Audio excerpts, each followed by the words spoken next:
chia mua có luôn đi có đâu Did she drink with you or not? chỉ do trong thơ cứ lắm mấy yêu Yeah, she did one shot. mua yêu But I take two shots back to back. cho tao lo xin chỉ đùa mà chỉ dạy lưu cho lý có một câu lưu 可可被他被冻透也带耶。chỉ I bỏ pour her half a shot. chỉ có And then I told her drink and I did the shot.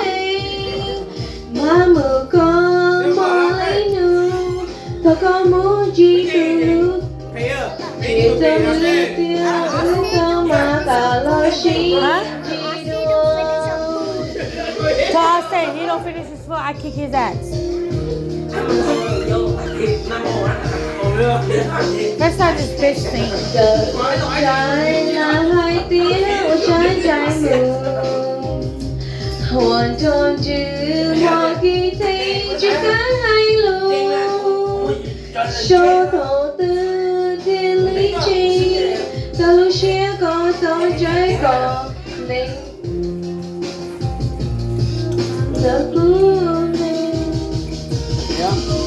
Đi tiền nó mong chỉ sợ tiền nhớ chia cả liều mong thật chia qua trái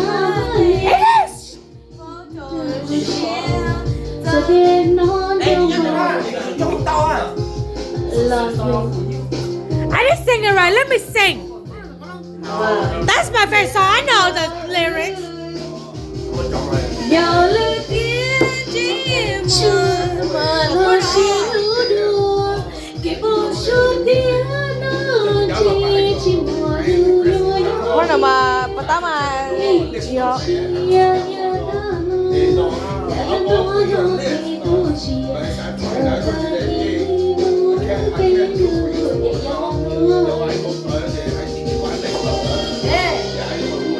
Và ta có lỗi nhiều kể á.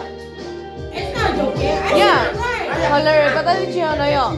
I said it right. That song's my favorite song. Did you record me singing? Yes, I did. Dun, dun, dun. Okay, go.